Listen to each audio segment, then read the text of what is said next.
Hello everyone, welcome in Kiran learners academy. इस video में रहने वाला है BPSC TRE 4.0 class 6 to 8 NCERT और एससीईआरटी के हम करेंगे एमसीक्यू सोशल साइंस के। और इसमें कवर करेंगे दोस्तों राजनीतिक शास्त्र। जो भी क्वेश्चन बनते हैं एमसीक्यू मोस्ट इंपोर्टेंट है जो आपके लिए, वो सारे क्वेश्चन इस वीडियो में रहने वाले हैं। तो स्टार्ट करते हैं क्वेश्चन नंबर 1 से। 1773 के विनियमन अधिनियम के दोषों को दूर करने के लिए ब्रिटिश संसद द्वारा पारित किया गया कौन सा अधिनियम है, जो ईस्ट इंडिया कंपनी अधिनियम 1784 के नाम से भी जाना जाता है। आप ध्यान रखेंगे 1773 के रेगुलेटिंग एक्ट की कमियों को दूर करने और ब्रिटिश ईस्ट इंडिया कंपनी के मामलों को बेहतर ढंग से नियंत्रित करने के लिए ब्रिटिश संसद द्वारा 1784 में 1784 में ईस्ट इंडिया एक्ट पारित किया गया था। राइट आंसर होगा option third, east India act. Question number 2, निम्नलिखित में से कौन सा एक मौलिक कर्तव्य नहीं है। मौलिक कर्तव्यों का उल्लेख आर्टिकल 51 ए में है।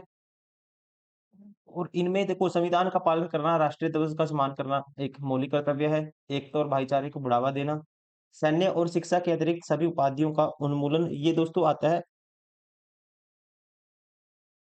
मौलिक अधिकार के तहत। आर्टिकल 18 के तहत एक मौलिक अधिकार है, न कि मौलिक कर्तव्य है। राइट आंसर होगा ऑप्शन।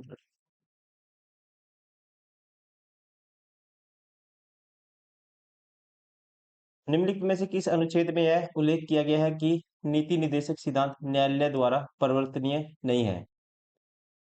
ये उल्लेख किया गया है, आपको ध्यान रखना है, आर्टिकल 37 में। Option first.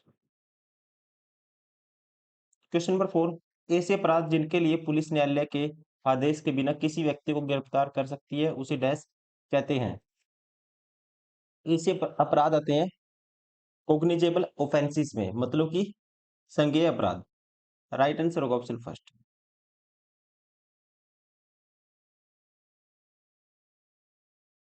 Question number 5, Bharat सरकार का निम्नलिखित में से कौन सा अधिनियम काम करने के अधिकार को सुनिश्चित करता है। इस अधिनियम का नाम है महात्मा गांधी राष्ट्रीय ग्रामीण रोजगार गारंटी अधिनियम। Mahatma Gandhi national rural employment guarantee act.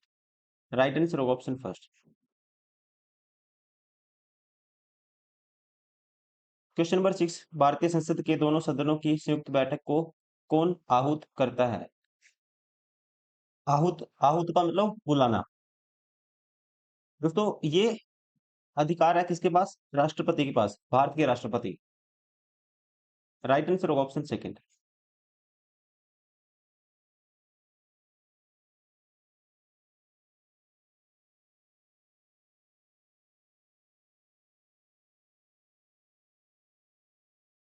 Question number 7, Bharat के संविधान के अनुच्छेद 100 क्लोज 3 के तहत लोकसभा की बैठक शुरू करने के लिए अपेक्षित गणपूर्ति सदन के सदस्यों की कुल संख्या का डैश होती है।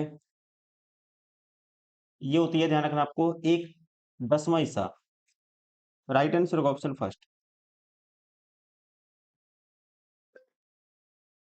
क्वेश्चन नंबर 8, राष्ट्रपति के नाम पर जारी और निष्पादित किए गए आदेशों और अन्य दस्तावेजों को किसके द्वारा प्रमाणित किया जाना होता है। ध्यान रखिए दोस्तों, ये है अकॉर्डिंग टू आर्टिकल 77 क्लोज 2। ये अनुच्छेद स्पष्ट रूप से बताता है कि प्रमाणिक प्रमाणीकरण प्रमाणीकरण का तरीका राष्ट्रपति द्वारा बनाए गए नियमों के अनुसार होगा, न कि किसी विशेष मंत्री या स्वयं राष्ट्रपति द्वारा सीधे। राइट आंसर होगा ऑप्शन थर्ड। क्वेश्चन नंबर 9, निम्नलिखित में से किस मामले में लोकसभा और राज्यसभा को समान शक्तियां प्राप्त नहीं है। ये है धन विधेयक पारित करने की दोस्तों जो शक्ति होती है, ये केवल लोकसभा में है, ना कि राज्यसभा में। ठीक है, धन विधेयक केवल लोकसभा में ही प्रस्तुत किया जा सकता है, राज्यसभा में नहीं। राइट आंसर होगा ऑप्शन थर्ड। क्वेश्चन नंबर 10, कोई व्यक्ति राज्य विधानमंडल का सदस्य हुए बिना अधिकतम कितने समय तक राज्य सरकार का मंत्री रह सकता है। ये समयावधि होती है, ध्यान रखना आपको, 6 महीने।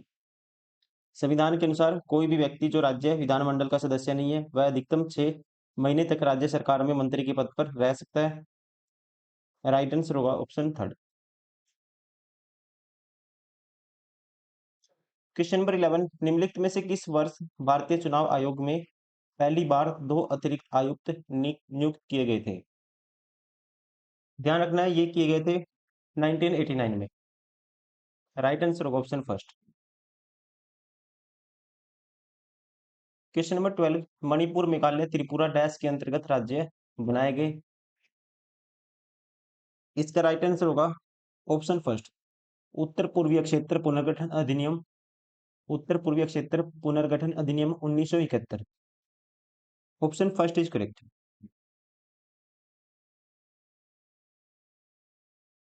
13, सर्वोच्च न्यायालय के न्यायाधीश को हटाने के लिए 108 संसद सदस्यों द्वारा हस्ताक्षरित प्रस्ताव पहली बार किस वर्ष में लाया गया था?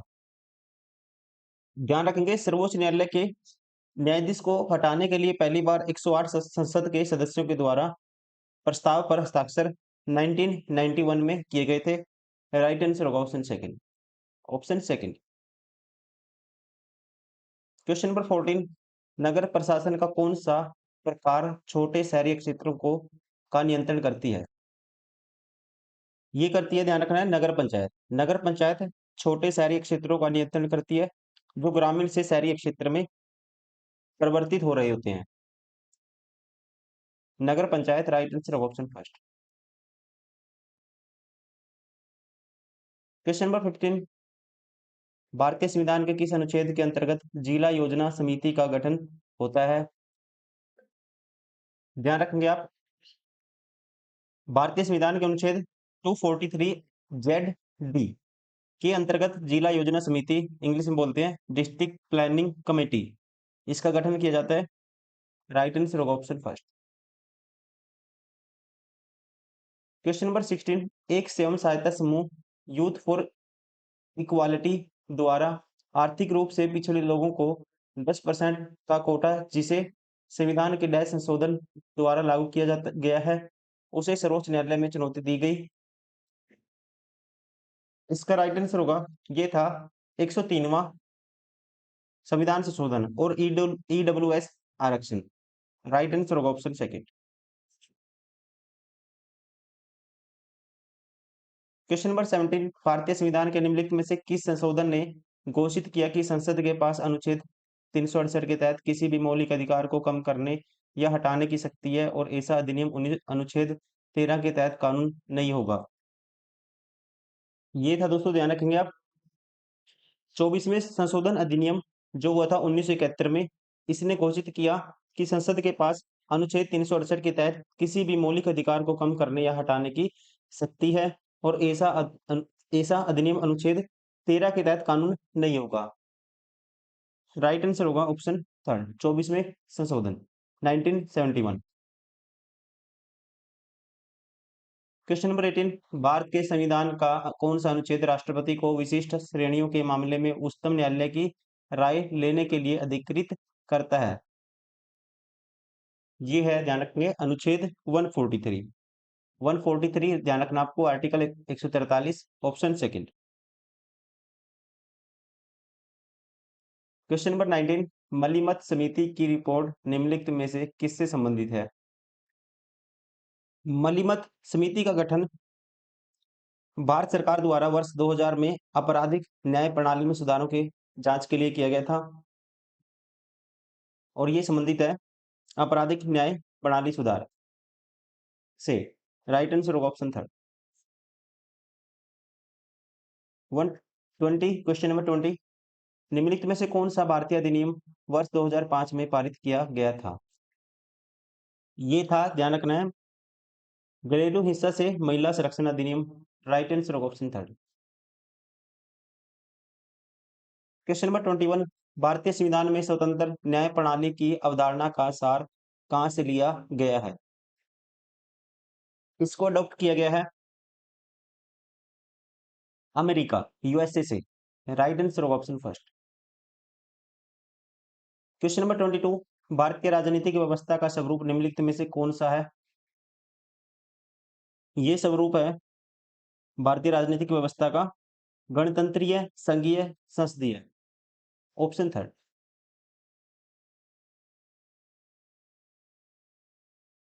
क्वेश्चन नंबर 23, संस्थाएं और संघ बनाने का अधिकार किस प्रकार का अधिकार है?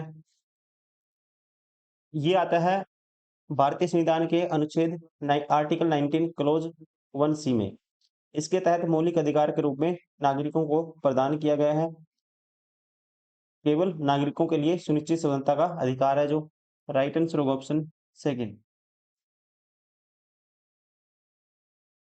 क्वेश्चन नंबर 24, किसकी देखरेख में जिले में पुलिस बल शांति और व्यवस्था कायम करता है? ये करता है जिलाधीश की देखरेख में। राइट आंसर होगा ऑप्शन फर्स्ट। क्वेश्चन नंबर 25, मौलिक अधिकारों के संरक्षण से संबंधित रिट किसके द्वारा जारी किया जाता है? सर्वोच्च न्यायालय आएगा आर्टिकल 32 के तहत, और उच्च न्यायालय आर्टिकल 226 के तहत। एक से अधिक हो गई। राइट आंसर होगा ऑप्शन फोर। क्वेश्चन नंबर 26, मुख्य लेखा अधिकारी किसके आय व्यय की जांच नहीं करते? राइट आंसर होगा ये नहीं करते, किसके? केंद्रीय सरकार की। Option second. क्वेश्चन नंबर 27, निम्नलिखित में से कौन सा संविधान संशोधन राष्ट्रपति को किसी भी मसले को पुनः विचार के लिए मंत्रिमंडल को भेजने की शक्ति प्रदान करता है? ये है संविधान संशोधन 44वां। Option third.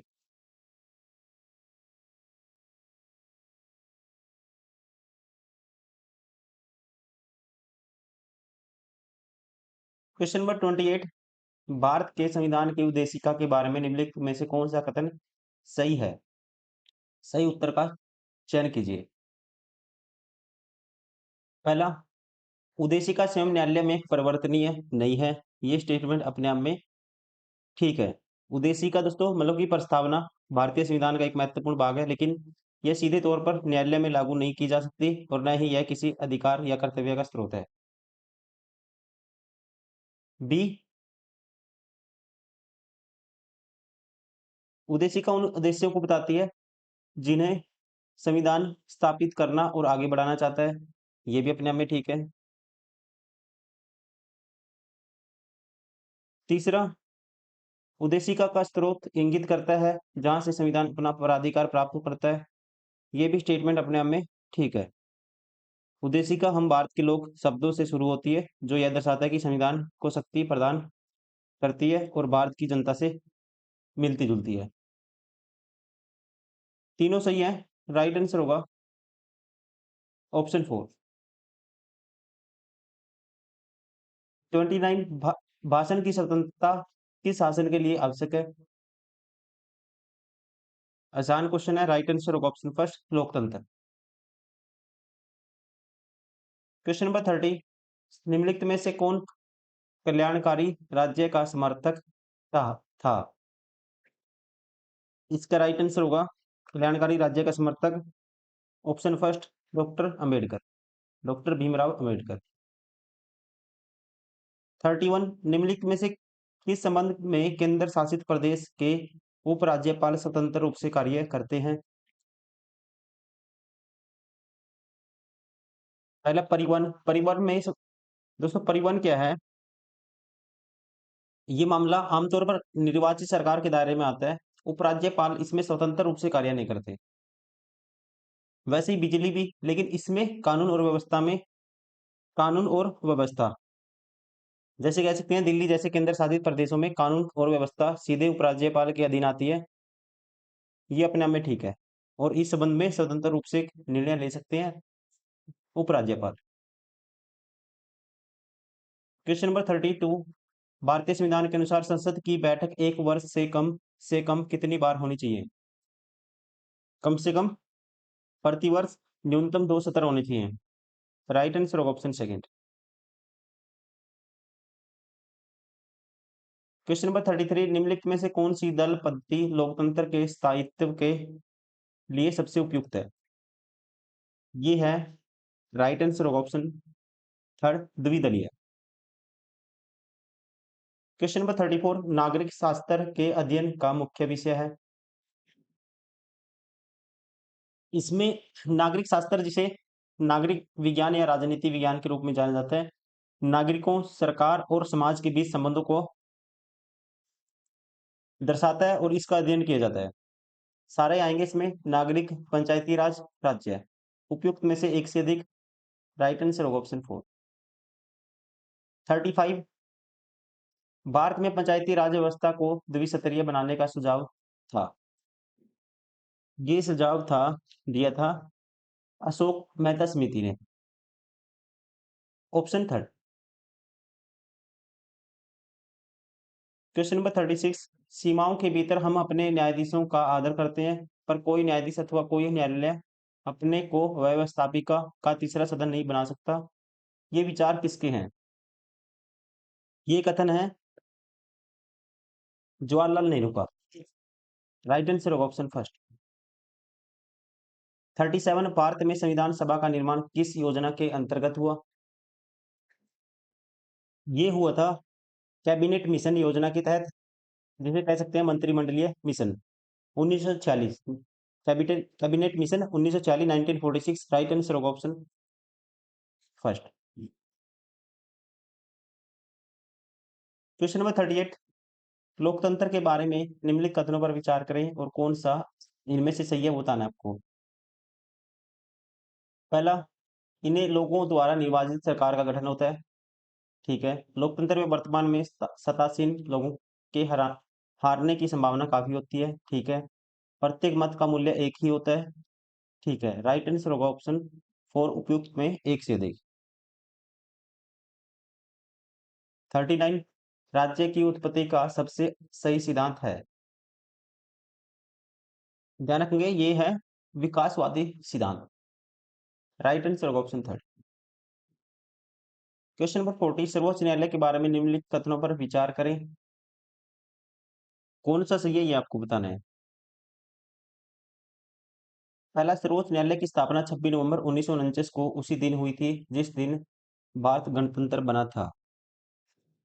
ये गलत है दोस्तों, क्योंकि भारत का सर्वोच्च न्यायालय 26 जनवरी 1950 को स्थापित हुआ था और इसका उद्घाटन 28 जनवरी 1950 को हुआ था, जबकि भारत 26 जनवरी 1950 को गणतंत्र बना था। ये गलत है। दूसरा बी, अपने पूर्ववर्ती federal court of India 1937 to 1949 की तरह यह पहले संसद भवन के चैम्बर ऑफ प्रिंसेस में स्थित था। ये कथन अपने आप में सही है। 1958 में नई दिल्ली के मथुरा रोड पर स्थित अपने वर्तमान भवन में स्थानांतरित हो गया। ये स्टेटमेंट भी अपने आप में ठीक है दोस्तों। राइट आंसर होगा ऑप्शन सेकंड, बी और सी।